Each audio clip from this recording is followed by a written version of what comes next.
Halo sahabat biologi.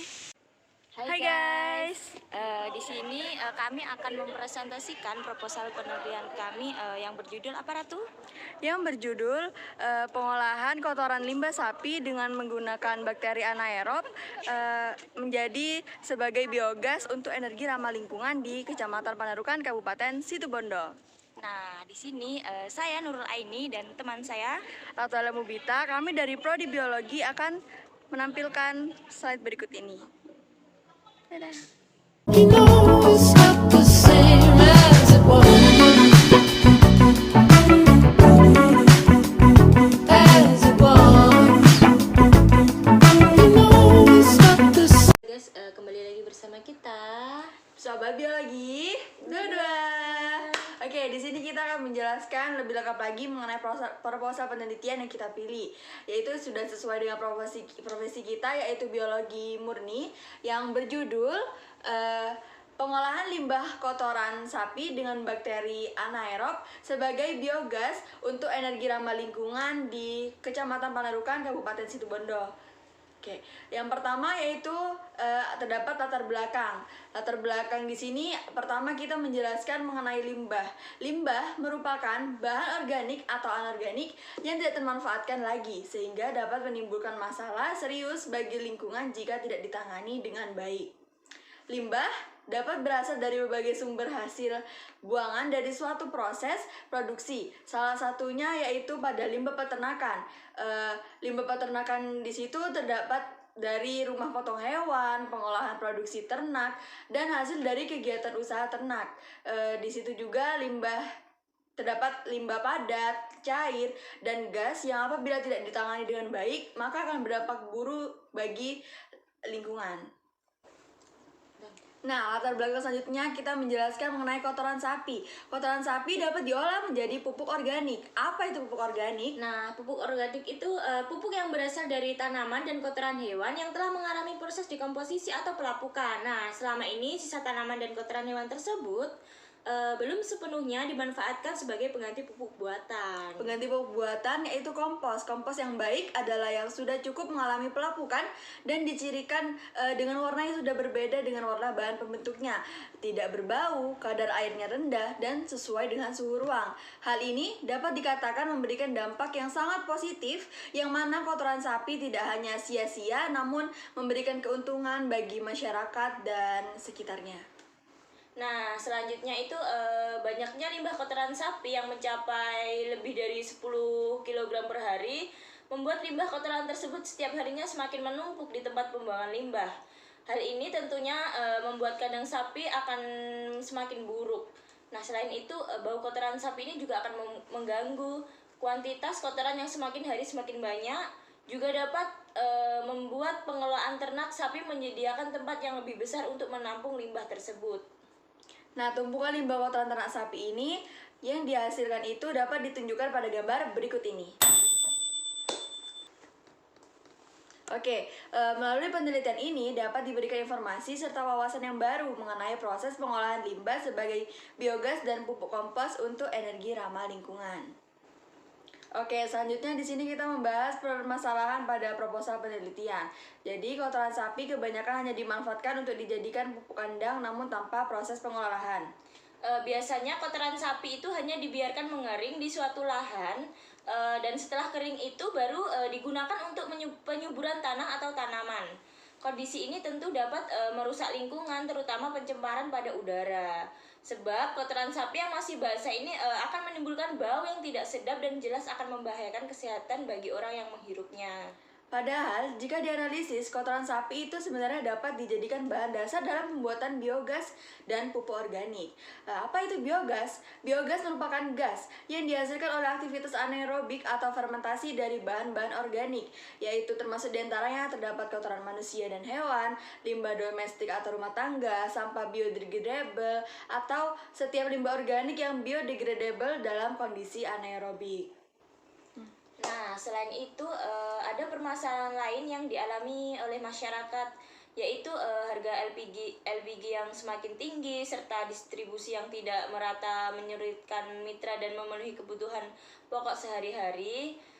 Limbah kotoran sapi ini yang dihasilkan belum banyak dimanfaatkan. Nah, sebagai bahan pembuatan biogas, padahal teknologi biogas ini banyak digunakan sebagai bahan bakar alternatif dalam memasak atau bisa digunakan untuk listrik. Saat ini kotoran sapi hanya dipergunakan sebagai pembuatan pupuk kandang yang belum bisa memberikan nilai ekonomis.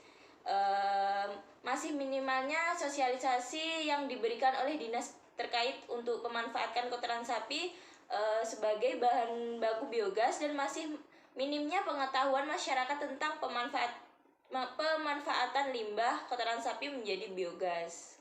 Nah, permasalahan yang lain itu juga terdapat pada jumlah kotoran sapi yang tidak bisa langsung dimanfaatkan sehingga menyulitkan dalam proses pengolahannya menjadi pupuk kandang. Jadi itu merupakan permasalahan yang ditimbulkan dari pupuk kandang tersebut. Oke, selanjutnya fokus penelitian. Fokus penelitian ini kita mengapa meneliti pengolahan limbah kotoran sapi dengan bakteri anaerob sebagai biogas untuk energi ramah lingkungan di Kecamatan Panarukan, Kabupaten Situbondo. Di sini alasan yang pertama kenapa kita memilih penelitian ini yaitu untuk membuat inovasi baru, yaitu penggunaan gas bumi dengan memanfaatkan limbah kotoran sapi untuk dijadikan sebagai biogas yang dapat meringankan beban masyarakat dan juga dapat menghemat energi. Selain itu juga limbah kotoran sapi pula dapat dijadikan sebagai pupuk kompos yang sangat berguna dalam meregenerasi tanah. Kemudian untuk alasan yang kedua yaitu untuk memberikan dampak positif bagi hasil produksi biogas dapat digunakan oleh masyarakat sebagai bahan bakar alternatif pengganti gas LPG guna memenuhi kebutuhan rumah tangga sehari-hari dan dapat mengurangi pemakaian gas LPG sebanyak 30% serta dapat menghasilkan pupuk cair dan padat organik yang digunakan pada lahan pertanian dan perkebunan. Nah, untuk yang alasan ketiga itu untuk memberikan wawasan baru bahwa limbah kotoran sapi ini tuh tidak hanya dapat digunakan sebagai pupuk organik, namun bisa digunakan sebagai penghasil biogas. Penelitian ini memiliki rumusan masalah. Yang pertama itu bagaimana sistem pengolahan kotoran sapi dengan bakteri anaerob menjadi energi biogas di Kecamatan Panarukan, Kabupaten Situbondo. Rumusan masalah yang kedua yaitu bagaimana pengaruh kotoran sapi dengan bakteri anaerob ini menjadi energi biogas di Kecamatan Panarukan, Kabupaten Situbondo. Dan yang ketiga, bagaimana manfaat limbah kotoran sapi dari berbagai aspek seperti aspek ekonomi, sosial, dan lingkungan. Selanjutnya yaitu tujuan penelitian dari proposal penelitian ini, yaitu yang pertama untuk mengetahui sistem pengolahan kotoran sapi dengan bakteri anaerob menjadi energi biogas di Kecamatan Panarukan, Kabupaten Situbondo. Nah, yang kedua itu untuk mengetahui pengaruh kotoran sapi dengan bakteri anaerob menjadi energi biogas di Kecamatan Panarukan, Kabupaten Situbondo. Yang ketiga yaitu mengetahui manfaat limbah kotoran sapi dari berbagai aspek, seperti pada aspek ekonomi, sosial, dan lingkungan. Penelitian ini terdapat manfaat yaitu yang pertama dapat memberikan informasi mengenai pemanfaatan limbah kotoran sapi sebagai biogas dan pupuk organik. Nah, yang kedua yaitu penelitian ini dapat digunakan sebagai bahan referensi untuk penelitian-penelitian selanjutnya.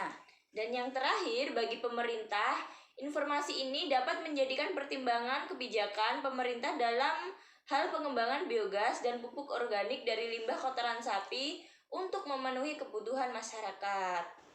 Oke, selanjutnya yaitu tinjauan pustaka dari proposal penelitian ini. Pertama, membahas biogas. Biogas merupakan gas yang dihasilkan oleh aktivitas anaerobik atau fermentasi dari bahan organik, termasuk diantaranya yaitu kotoran manusia dan hewan, limbah domestik atau rumah tangga, sampah biodegradable atau setiap limbah organik yang biodegradable dalam kondisi anaerobik.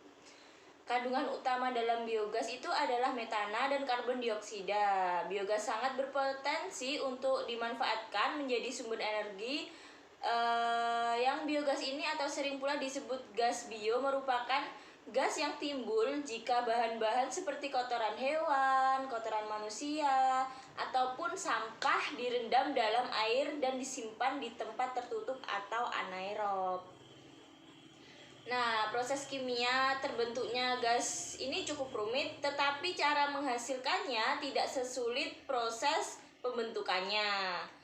Hanya dengan teknologi sederhana, gas ini dapat dimanfaatkan dengan baik. Komposisi biogas sangat bervariasi tergantung dengan asal proses anaerobik yang terjadi. Gas landfill memiliki konsentrasi metana sekitar 50%, sedangkan sistem pengolahan limbah maju dapat menghasilkan biogas dengan 55-75% CH4. Persentase metana ini dalam biogas hasil eksperimen didapatkan dengan cara melakukan pengujian pada laboratorium menurut Aicia et al. Pada tahun 2012. Proses pembentukan biogas itu dibutuhkan ruang yang kedap udara tanpa oksigen atau anaerob, yaitu tertutup. Kondisi ini menjadi kelebihan dari sistem biogas, yaitu tidak adanya bau atau aroma dari proses pengelolaan biogas. Nah, berikutnya itu adalah tahap-tahap proses biologi pembentukan biogas menurut Suyitno et al. 2010. Yang pertama, tahap hidrolisis. Pada tahap ini, bahan-bahan organik yang mengandung selulosa, hemiselulosa, dan bahan ekstraktif seperti protein, karbohidrat, dan lipid akan diurai menjadi senyawa dengan rantai yang lebih pendek. Pada tahap hidrolisis, mikroorganisme yang berperan yaitu enzim ekstraseluler seperti selulase, amilase, protease, dan lipase. Ya, tahap kedua yaitu tahap pengasaman. Pada tahap pengasaman ini, bakteri akan menghasilkan asam yang berfungsi untuk mengubah senyawa yang pendek hasil hidrolisis menjadi asam asetat yang memiliki rumus kimia CH3COOH, H2, dan CO2. Bakteri merupakan bakteri anaerob yang dapat tumbuh dalam keadaan asam, yaitu dengan pH 5,5 sampai 6,5. Nah, tahap pembentukan gas CH4 metagenesis ini, pada tahap ini bakteri yang berperan adalah bakteri metanogenesis atau bakteri metana. Nah, bakteri ini membutuhkan kondisi digester yang gelap dan kedap udara.